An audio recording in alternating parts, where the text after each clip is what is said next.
2 सितंबर 1942 को उत्तराखंड के चमोली जिले की ऊंची पहाड़ियों और दुर्लभ इलाके की तरफ भारत के एक फॉरेस्ट ऑफिसर जिनका नाम H.K. माधवल था अपनी पूरी टीम के साथ जाते हैं कुछ खास तरह के फूलों को ढूंढने के लिए, जिनमें से ब्रह्म कमल और फैनी कमल जैसे फूल शामिल थे।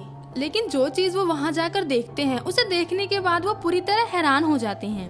बात इतनी डरावनी और खतरनाक थी कि सिर्फ H.K. माधवल और उनके कुछ साथियों को छोड़कर बाकी सारे अधिकारी वहाँ से भाग जाते हैं।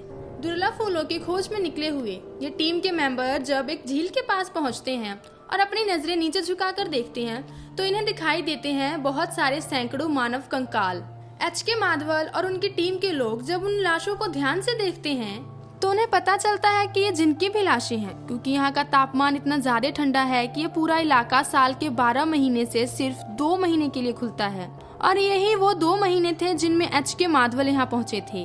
बाकी के 10 महीने हजारों सालों तक ये वाला एरिया दुनिया के बाकी एरिया से बिल्कुल दूर रहता है।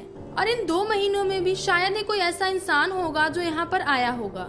तो यहाँ सवाल ये होता है कि इस झील के अंदर ये सैकड़ों लाशें कहाँ से आई? कौन थे वो लोग जो इस झील के अंदर हमेशा के लिए समाधि लेकर समा गए? उनकी मौत के कारण क्या रहे होंगे और उनकी जिंदगी के आखिरी कुछ पल कैसे रहे होंगे? जब H.K. माधवल और उनकी बाकी टीम अच्छे से जांच पड़ताल करती है तो उन्हें ये पता चलता है कि ये इलाका बहुत ज्यादा ठंडा है। यहाँ का तापमान उतना ज्यादा नहीं है, जिसकी वजह से इस वातावरण ने इन सैकड़ों लाशों को हमेशा के लिए संभाल कर रख लिया। लेकिन इन लाशों के अलावा यहाँ पर ऐसी बहुत सारी चीजें मिलती हैं जो कि बहुत अलग थी, लेकिन उनसे भी ज्यादा कुछ पता नहीं चल पाता। उनमें से बहुत सारी चीजें थी जैसे लाठियाँ, बहुत सारे बर्तन और महिलाओं के पहनने वाली ज्वेलरीज।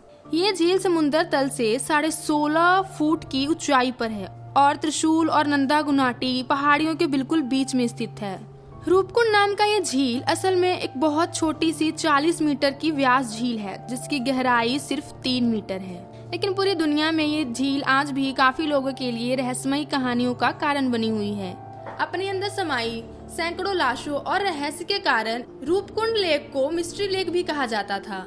तो चलिए अब हम धीरे धीरे एक एक करके इन सभी लोगों की जिंदगी और इनकी मौत के आखिरी कुछ पलों के बारे में जानने की कोशिश करते हैं। धार्मिक, ऐतिहासिक और वैज्ञानिक तौर पे देखा जाए तो यहाँ के क्षेत्र में नंदा देवी चोटी को सिर्फ एक पहाड़ी चोटी नहीं माना जाता था बल्कि एक देवी भी माना जाता था। हर 12 सालों के बाद यहाँ पर एक बहुत बड़ी तीर्थ यात्रा होती थी जिसका रूट बिल्कुल इस लेक के पास से होकर गुजरता था। ये तीर्थ यात्रा सैकड़ों सालों से की जाती थी, लेकिन यहाँ के जो लोकल लोग थे वो यहाँ से गुजरते समय इस लेक के तरफ देखते भी नहीं थे। वो अपना मुंह दूसरी तरफ करके यहाँ से चले जाते थे ताकि उन्हें पानी के अंदर वाली लाशें न दिखाई दे जाएं। यहाँ तक कि इन पहाड़ी लोगों के लिए भी पूरे 12 सालों में सिर्फ एक ही टाइम ऐसा होता था जब ये लोग रहस्यमयी लेक के बिल्कुल पास से गुजरते थे।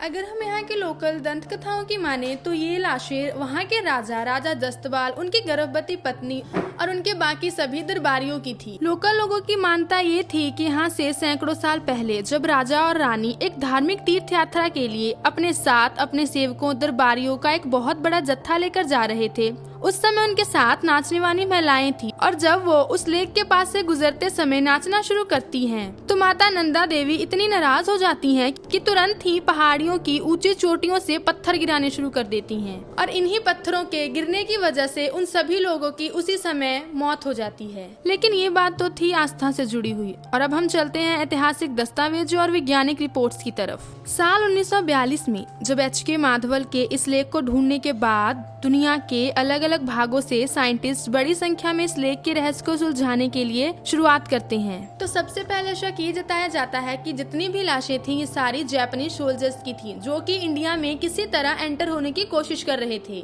लेकिन जब डीएनए टेक्नोलॉजी विकसित हुई तो ये पता चला कि इन लोगों की मौत वर्ल्ड वॉर शुरू होने से काफी समय पहले हो चुकी थी। तो पहले थ्योरी जिसके अनुसार ये सारे लोग सेकेंड वर्ल्ड वॉर के दौरान मारे गए जापानी सोल्जर्स थे पूरी तरह गलत साबित हो जाती है। इसके लगभग 14 साल बाद इंडियन गवर्नमेंट ने फिर से कोशिश की और अपने बहुत सारे वैज्ञानिकों को उसी झील के पास भेजा।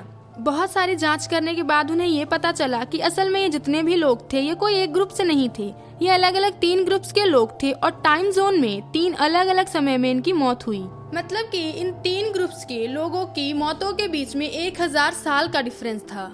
इन तीनों में से एक ग्रुप की तरफ सबसे पहले साइंटिस्ट का खास तौर पर ध्यान जाता है। वो ये देखते हैं कि इस ग्रुप के लोग असाधारण रूप से एवरेज लोगों की तुलना में कई ज्यादा लंबे थे।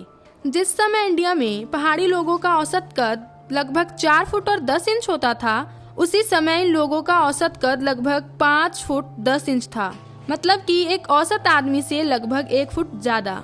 तो जापानीज थ्योरी के बाद एक और थ्योरी आती है जिससे ये पता चलता है कि शायद पहले ग्रुप के लोग इंडिया से थे ही नहीं। शायद ये लोग किसी बहुत दूर देश से आए और यहाँ आकर मौत का शिकार हो गए। इसके अलावा इन लोगों के पास से मिली हुई बहुत सारी चीजों ने इस थ्योरी को और भी मजबूत कर दिया। जिस तरह के चमड़े की बनी हुई जूतियां इस लेक के आसपास के एरिया में बिखरी हुई मिली, इतिहासकारों के अनुसार किसी भी समय लोकल या उत्तर भारतीय मैदानी इलाकों के लोग इस तरह की जूतियां कभी नहीं पहनते थे। इन लोगों के पास से 12 फुट लंबी और 1 फुट मोटी बहुत सारी लाठियां मिली, जिनसे इतिहासकारों को ये पता चला कि शायद ये लोग किसी यात्रा का हिस्सा रहे होंगे या फिर किसी बहुत वीआईपी आदमी को इस पालकी में बैठाकर यहाँ से ले जा रहे होंगे और इस पालकी को बनाने के लिए इन लाठियों का इस्तेमाल किया गया होगा। दूसरी तरफ वहाँ बहुत सारे महिलाओं के गहने और तीर भी मिलते हैं। फिर इतिहासकारों की एक और टीम एक नई थ्योरी लेकर सामने आई। इस थ्योरी के अनुसार ये सारी लाशें जनरल जोरावर सिंह के किसी एक टुकड़ी की होंगी। जनरल जोरावर सिंह एक ऐसे हीरो थे जिन्होंने चाइना के साथ साथ तिब्बत तक को हराया था। और इसी के दौरान जब सन 1841 में जब तिब्बत के साथ डोगरा लोगों की लड़ाई हो रही होती है, उस समय मौसम बहुत ज्यादा खराब होता है, जिसकी वजह से ये सारे सैनिक इस खराब मौसम में फंस जाते हैं और वहाँ पर उनकी मौत हो जाती है। लेकिन उस जगह पर बिखरे हुए मोहम्मद तुगलक के कुछ संकेतों ने इस थ्योरी की तरफ जाने के लिए भी इशारा किया कि शायद ये सैनिक मोहम्मद तुगलक के सैनिक रहे होंगे, जिन्हें किसी खास मुहिम के लिए इस जगह पर भेजा गया होगा। लेकिन फाइनली जैसे जैसे समय बीतता गया, साइंस ने बहुत ज्यादा तरक्की और डेवलपमेंट और ये सारी थ्योरीज एक एक करके रद्द हो गयी। तो अब हम चलते हैं सीधे 2004 में, क्योंकि उससे पहले हर इतिहासकार ने किसी न किसी छोटे सबूत को आधार बनाकर अपनी बहुत सारी अलग अलग थ्योरीज दी, वो भी बिना किसी पुख्ता साइंटिफिक प्रूफ के।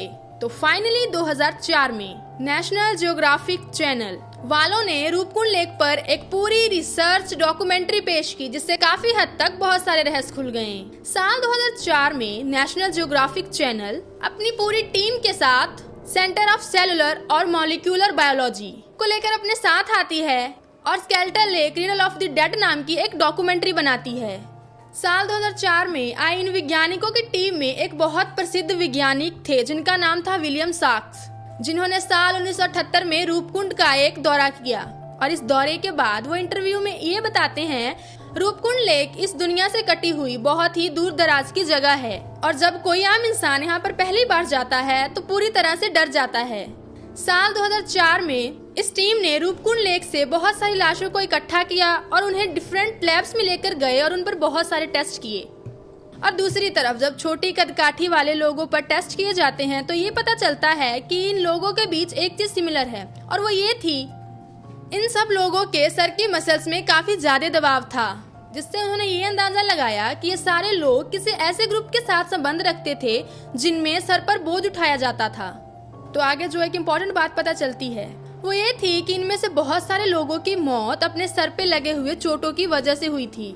तो कहीं न कहीं वो जो लोकल दंत कथाएं थी जिनकी बात हमने पहले की, वो यहाँ पर सही प्रूव हो रही थी, जहाँ उनका मानना ये था कि उस देवी के श्राप के कारण पहाड़ी की चोटियों से बड़े बड़े पत्थर गिरने शुरू हो जाते हैं और जिनकी वजह से उन लोगों के सर पे चोट लगती है और उनकी वहीं पे मौत हो जाती है। और अगली इम्पोर्टेंट चीज जो इन सभी बदकिस्मत लोगों के बारे में पता चलती है वो ये थी कि ये लोग आज से लगभग 1100 या 1200 साल पहले मर चुके थे, यानी 9वीं सदी के आसपास। और अगली एक और इम्पोर्टेंट बात जो यहाँ पर पता चलती है वो ये कि इन सभी बदकिस्मत लोगों में से जो सबसे पहले मरे, उन लोगों की मौत लगभग आज से 1100 या 1200 साल पहले हुई थी, मतलब कि 9वीं सदी के आसपास।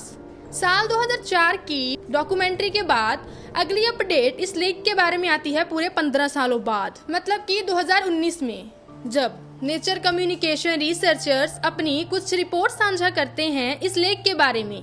इस रिसर्च में पूरी दुनिया से इंडिया, अमेरिका और यूरोप के लगभग 28 रिसर्चर्स शामिल थे और इन लोगों ने रूपकुंड में हमेशा के लिए समा गए इन लोगों के बारे में बहुत सारी हैरान कर देने वाले खुलासे किए। और इनमें से सबसे पहला खुलासा ये था कि इनमें से बहुत सारे लोग ऐसे थे जो मेडिटेरेनियन इलाके से संबंध रखते थे, जिनका डीएनए ग्रीस के लोगों के साथ मैच कर रहा था। मतलब वो एरिया जहां आज से 2000 साल पहले अलेक्जेंडर द ग्रेट या कह लीजिए सिकंदर महान अपनी सेना के साथ आए थे। और 38 कंकालों को अपने साथ ले जाने के बाद जब वो अपनी पूरी लेटेस्ट टेक्नोलॉजी से उन पर रिसर्च करते हैं तो इन्हें ये पता चलता है कि इनमें से मरने वाले लोग पूरी तरह से स्वस्थ नहीं थे। इनमें से कई लोग ऐसे थे जिन्हें एनीमिया की बीमारी थी।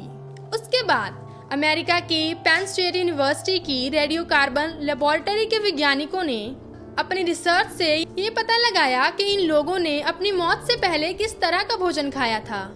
इन सभी लोगों को 2 ग्रुप्स में बांटा गया, रूपकुंड ए और रूपकुंड बी। रूपकुंड ए में वो लोग थे जिनका डीएनए इंडिया के लोगों से मैच करता था और रूपकुंड बी में वो लोग थे जिनका डीएनए ग्रीस के लोगों से मैच करता था। रूपकुंड ए में मिली हुई लाशों से सबसे पहले ये पता चलता है कि ये लोग ज्यादातर बाजारू खाना खाते थे और या फिर वो ऐसे खाद्य पदार्थ खाते थे जो ज्यादातर उत्तर इंडिया में मिलते हैं। तो इसका मतलब ये था कि इन लोगों का संबंध कहीं न कहीं इंडिया से था। लेकिन दूसरी तरफ रूपकुंड बी वाले ग्रुप के लोगों की डाइट रूपकुंड ए वाले लोगों से बिल्कुल पूरी तरह अलग थी। जैसे ही दुनिया के अलग अलग इतिहासकारों को ये बात पता चलती है कि ये लाशें सिर्फ इंडिया से ही नहीं बल्कि यहाँ से हजारों किलोमीटर दूर ग्रीस के साथ रिलेट करती हैं।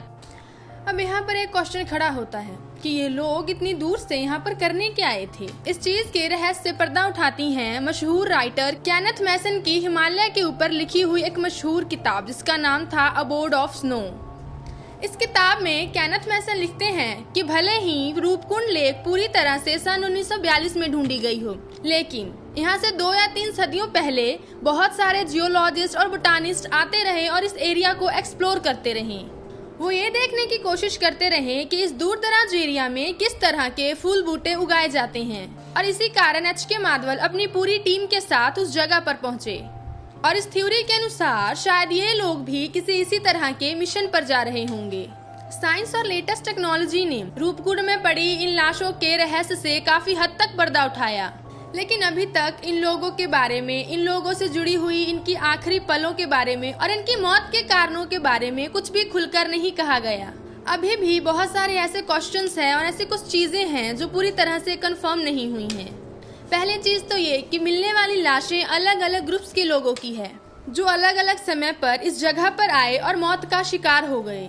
दूसरी चीज ये कि ये सारे लोग दुनिया के अलग अलग एरियाज से थे। एक क्वेश्चन अभी भी बाकी है जो इतिहासकारों को आज तक परेशान कर रहा है, वो ये है कि ये लोग इतनी दूर से उस जगह पर करने क्या आए थे। सेकेंड वर्ल्ड वॉर में जापानी सोल्जर्स की टुकड़ियों से लेकर ऑटोमन एम्पायर और मोहम्मद तुगलक के सैनिकों तक, राजा जस्तवाल और उनके दरबारियों से लेकर ग्रीस के लोगों तक बहुत सारी अटकलें लगाई जा रही हैं और बहुत सारे अलग अलग कारण भी बताए जा रहे हैं। लेकिन हम यही उम्मीद कर सकते हैं कि जिस तरह साइंस की टेक्नोलॉजी और ज्यादा डिवॉल्व हो तो आगे चलकर रूपकुंड लेक में पड़ी इन सभी लाशों के रहस्य से सारे पर्दे उठ जाएं। तो वीडियो के आखिरी पार्ट में हम बात करते हैं रूपकुंड के ऊपर मंडरा रहे उस खतरे के बारे में जो कि इंसानों से है। कहानी पूरी तरह 180 डिग्री पर घूम चुकी है।